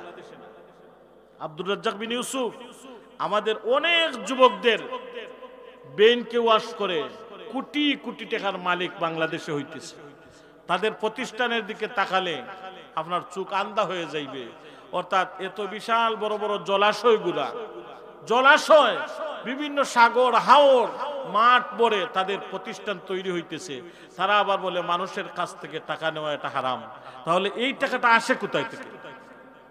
তাদের ফতোয়া হলো যে কোনো ইমাম সাহেব, মুয়াজ্জিন সাহেব অথবা কোনো আলিম যিনি, উনি ইমামতি করে টাকা নিতে পারবেন না, মাদ্রাসায় পড়ে টাকা নিতে পারবেন না। তাদের ফতোয়া হলো উনি কোনো লাইলিল্লাহ গ্রহণ করতে পারবেন না।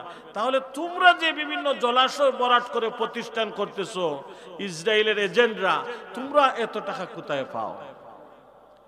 দেখবেন আব্দুর রহমান বিন ইউসুফ, আব্দুর রাজ্জাক বিন ইউসুফ সাহেবের ছেলে, উনি সাক্ষাৎকারে বলতেছে আজকে আমি দেখছি যে তাদের বাড়ি বাংলাদেশে না, তাদের বাড়ি, উনি বলতেছেন যে আমাদের পূর্বপুরুষরা, আমাদের বাড়ি ভারতে। তাদের বাড়ি কোথায়? ভারতে। এই ভারত, ইন্ডিয়া, হিন্দুস্তান, সেখানে তাদের বাড়ি। তোমরা তোমাদের দেশে ইসলাম কায়েম করতে পারো নাই, সত্য ধর্মের তোমরা দাওয়াত দিতে পারো নাই, তোমরা নতুন ধর্ম নিয়ে এসেছো বাংলার মাটিতে। আজকে কোটি কোটি যুবক আব্দুর রাজ্জাক বিন ইউসুফকে ফলো করতেছে। এত সংখ্যক মানুষ এত সহজে ব্রেনওয়াশ করে তারা দিছে এই মিডিয়ার বদৌলতে। বিদেশ আমাদের যুবকরা যায়, অধিকাংশ যুবকরা সালাফিজমকে গ্রহণ করে নেয়। কিন্তু আমি তো আগে বলছি যে সালাফি হতে পারবেন যদি আপনি মুস্তাহিদ হন, আপনি যদি হাদিস বুঝেন। আপনার বোম মারলে একটা হাদিস কিতাব বাও বাড়াইতো না, আলিফ বা তাসা আপনি 29টা হরফও পাইন না, কিন্তু আপনি এখন সালাফি। কালেমা শুদ্ধ করে কইতে পারে না, হেও এখন সালাফি আহলে হাদিস। বলে তুই কিতা জানোস বে? বলে আমি 8 টাকার যে ফরন খালি ওখান জানি, 8 টাকার যে ফরন খালি ওখান জানছে। আচ্ছা আপনারা যারা সালাফি, যারা লামাযহাবী, তারা আমরা কিচ্ছু কইছি নি? আমি তো কইছি যে সালাফি আপনি হইতে পারবা, লামাযহাবী হইতে পারবা, সালাফি নাই লামাযহাবী হইতে পারবা আপনি যখন মাসালা ইস্তেমবাদ করার ক্ষমতা রাখেন। কয়েকবার কথাটা কইছি। তাহলে আজকে আপনার গ্রামগঞ্জে যে সমস্ত ফাইনা আহলে হাদিস মিলে ও বুকুর উপরে আত্মান্দন 8 টাকা ফরিয়া দেতা যাইন কি, ইতারে যদি আপনি জিকাইন যে তুই কলিমা কয়টা জানোস, দেখো সাইরো কলিমও কইতে পারতো না, মাতুন না, সাইরোটা কলিমও কইতে পারতো না। কিন্তু আহলে হাদিসের লাগিয়ে শহীদ হয়ে যাব। বলে তুই জানোস কিতা? বলে না, আমার ব্রেইনডে হতা কিনা লিয়া গেছে কি, এমন ভাবে ওয়াশ করছে আমার ব্রেইন 8 টাকা তোর উপরে আর 2 রেখা তো বাড়ে না। ওকে নাউজুবিল্লাহ। হে আর কোনটাও দেখে না, কোনো মন্ত্রে 4 রেখাত পড়লো দৌড় মারি দেয়। কেন? বলে হে 20 রেখাত পড়েন না, ফলে দুজখ যাই কি। এমন কোনো মারফুত নাই যে ফতোয়া দিত নমাজ হইরা মানুষ দুজখ যাইব, আসেনি? মাতই না, নমাজ পড়লে মানুষ দুজখ যাইব নি? নফল নমাজের কথা কইরা, যত নফল নমাজ পড়ব তত আল্লাহর করিবইব, যত নফল নমাজ পড়ব তত আল্লাহর করিবইব। কিন্তু 20 রেখাত তারাবির নমাজ, উমর রাদিয়াল্লাহু তাআলা আনহুর শাসন আমলের নমাজ 1500 বছর পরে আইয়া সখাইর মখাই হে মানে না, মানলে কি আর না মানলে কি, মাতই না। এরা হইল সৃজনশীল সময়ে আত্মপ্রকাশ করে। যখন দেখবা আশুরা আসবে, মুহররম 10 মুহররম আশুরা যখন আসবে, গ্রামে গঞ্জে শহরে ইমামে হুসাইন রাদিয়াল্লাহু তাআলা আনহুর মহব্বতে অনেক উম্মতে মুহাম্মদী নাজরানা পেশ করা শুরু করবে। দান দক্ষিণা জিকির আজকার এগুলা যখন ইবাদত বন্দেগীতে মানুষ মশগুল হয়ে যাবে, তখন তাদের এজেন্টরা দেখবেন টিভির মধ্যে গরম করে ফেলে যে ইমাম হুসাইন রাদিয়াল্লাহু তাআলা আনহুর দোষ ছিল, ইয়াজিদের তেমন একটা দোষ ছিল না, বলে নাউজুবিল্লাহ। বারায় কোন সময়? মুহররমের মাস। এরপরে আইয়া কইব যে ও যে আউল কীর্তন করেন, তাজিয়া পাঠ করেন, এটা ঠিক নাই, রক্তাক্ত করেন, এটা তো আমরাও হই ঠিক নাই। মাতইনা অঙ্গহানি করা দে ওদের শিয়া হলে দে করে, এটা আমরা বিশ্বাস করিনি, এটা আমরা করিনি। বলে মহররমের কিছু নির্ধারিত ফিটা ফিটা বেটিনতে বানান, ইটার বিরুদ্ধে আমরা যথেষ্ট কইরাম যে ইটা জঙ্গনামা ফুটি দিয়ে দলিল দিলে ইসলামের দলিল ওই তো নাই। এটা তো আগর ফুতির কাহিনী বেশিরভাগ। কিন্তু তাই বলে ইমাম হুসাইন রাদিয়াল্লাহু তাআলা আনহুকে দোষী বলা কখনো যাবে না, ইয়াজিদ নির্দোষ তাও বলা যাবে না।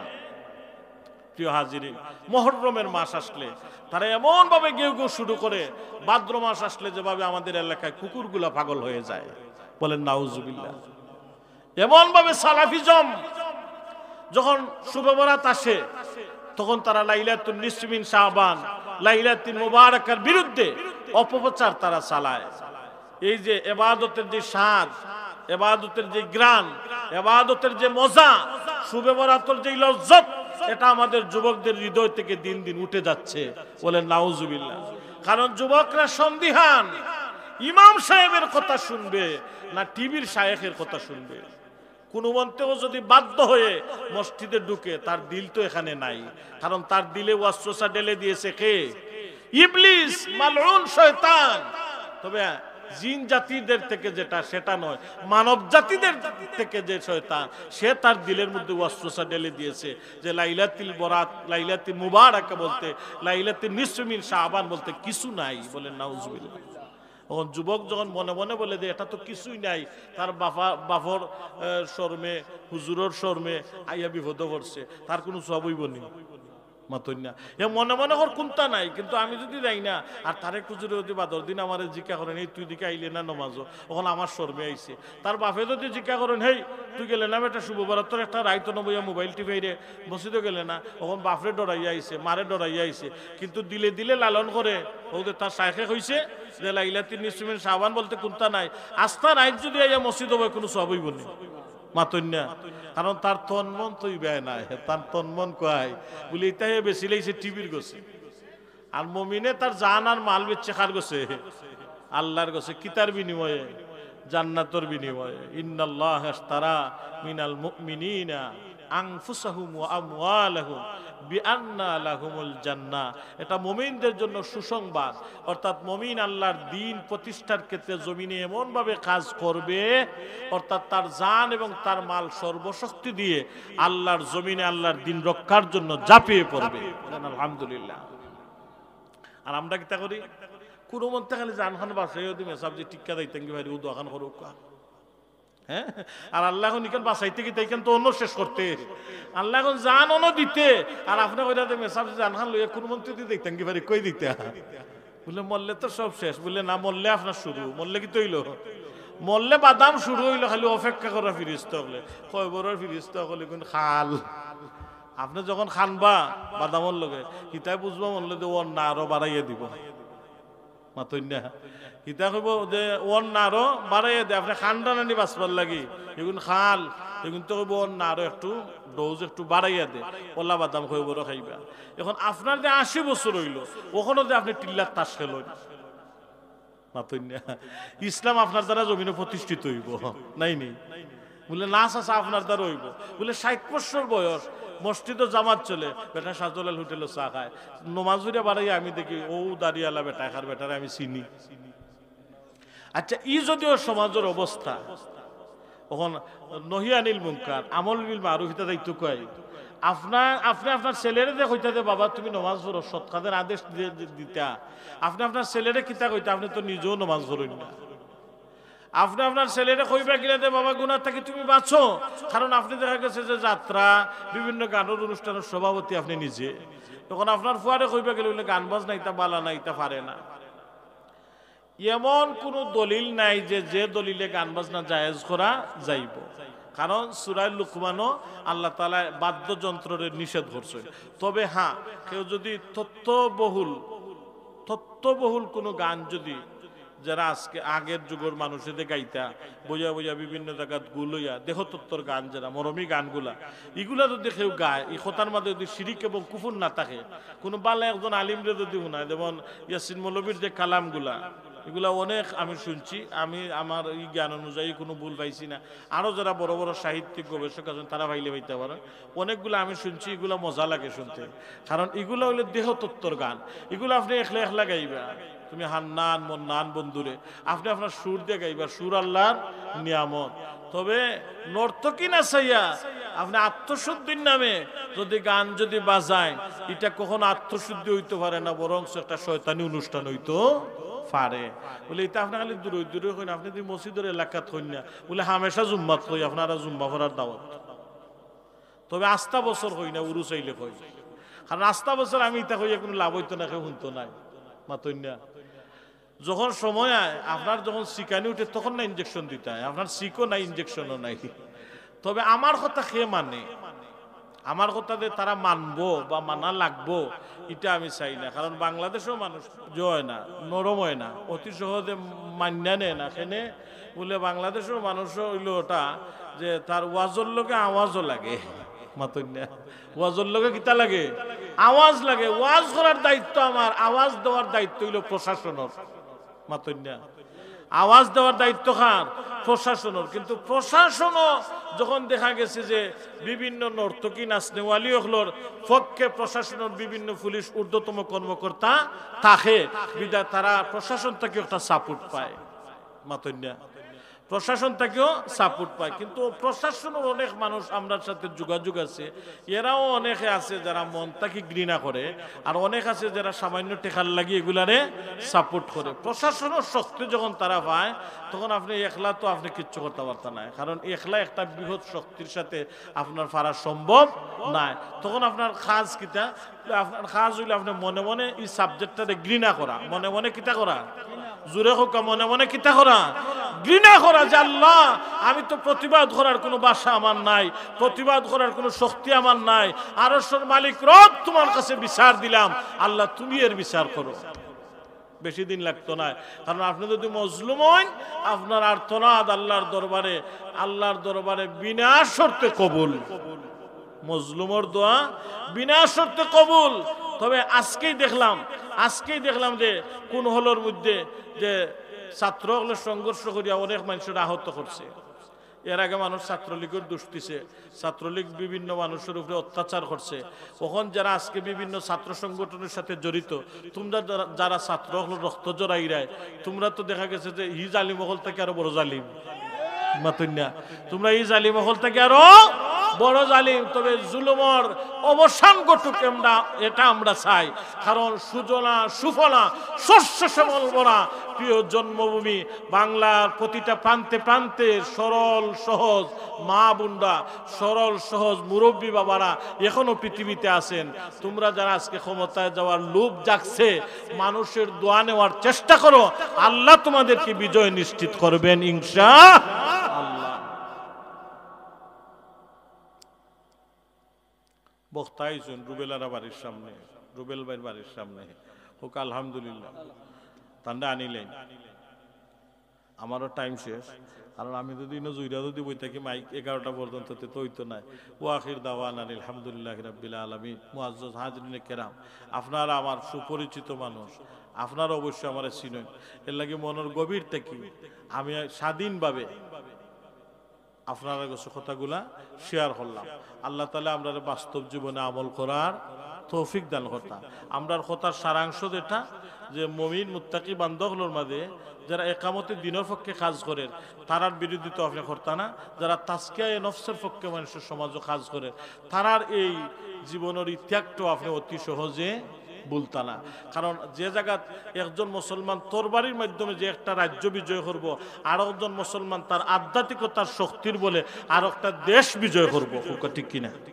কারণ খাজা গরিবে নওয়াজ মঈনুদ্দিন চিশতি আজমিরি রহমতুল্লাহি আলাইহি পিতৃরাজ্যার সাথে তার যুদ্ধ করছেন, সশস্ত্র যুদ্ধ।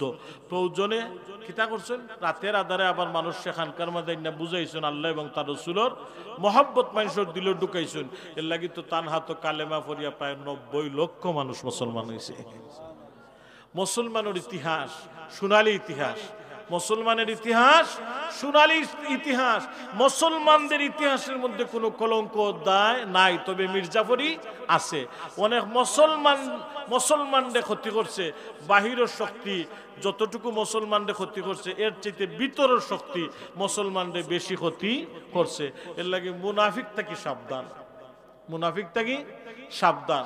কারণ একজন মানুষ যদি ছাত্রদল করে, সে ছাত্রলীগ পরিচয় দেওয়ার কোনো প্রয়োজন মাতই না। কারণ এটা স্বাধীন দেশ, সে করতেই পারে, এটা তার ব্যক্তিগত মত। কেউ ইচ্ছা করলে তার সংগঠন করতে পারে। আপনি ইচ্ছা করলে আওয়ামী লীগ সাপোর্ট করতে পারেন, ইচ্ছা করলে বিএনপি সাপোর্ট করতে পারেন, জামাত হইতে পারেন, জাসদ হইতে পারেন, বামপন্থী দলগুলো আপনি গ্রহণ করতে পারেন যদি আপনার বিবেক থাকে। আপনি যে কোনো সংগঠন করুক, যে কোনো দল করুক, আপনি তখন যদি আপনার জামাত তো এখন আপনার জামাত, আওয়ামী লীগ দেখি এখন আপনার আওয়ামী লীগ, তাই আপনার ইমানদার নাম মুনাফিক। ওটা হইল আমরার উদ্দেশ্য, যে আপনি ক্লিয়ার থাকার, সাচ্চা থাকার চেষ্টা করবা। কারণ এর বদলা আল্লাহ আপনার দুনিয়া এবং আখেরাত দিবা। এক জায়গাতকে আপনি অলি আল্লাহর বিপক্ষে হইলা, আর এক জায়গাতকে আপনি অলি আল্লাহর পক্ষে হইলা, হইল নি। এক জায়গাত ইমাম সাহেবের মিলাদ ফরইল, আর এক জায়গাতকে ফরইন না। ইমাম সাহেব কিতা ইমানদার মুমিন না মুনাফিক? তো মুনাফিক ইলা জানলে তার পিছনে নমাজ হইব নি? কারণ মিলাদ যদি হারাম হয়, মিলাদ যদি হারাম হয় তাহলে আগে কেন ফরছই মাতই না? আগে বেলা একজনে মিলাদ ফরছই, কিন্তু গণ অভ্যুত্থান যখন শুরু হয়েছে তখন 5 আগস্টের পর থেকে একজনে ফরইন না, তার ইচ্ছা নাই এখন করা। তা আগে যদি হারাম আছিল তাহলে আপনি আগে হারাম কাজ কেন করলাম? অর্থাৎ এটা হইল যে ওইল মুনাফিকের আলামত। নাউজুবিল্লাহ। তো ওটা হইল মুনাফিকের আলামত। অর্থাৎ আপনি চুরি কইলা চুরি কর, গৃহস্থ কইলা হজাক থাকি। সারা জীবন আপনি মিলাদর বিরুদ্ধে আপনি ওয়াজ করলা, নসিহত করলা, 200 টাকা দিলে 100 বার আপনি মিলাদ করলা। হুকা নাউজুবিল্লাহ। আপনি আপনার আকীদা বিক্রি করলা। ইতা মুনাফিক হল থাকি কিতা সাবধান। আল্লাহ আমরা তৌফিক দান করতা। সাল্লাল্লাহু আলা সাইয়্যিদিনা ওয়া মাওলানা মুহাম্মদ ওয়া আলা আলিহি ওয়া আসহাবিহি ওয়াসাল্লাম।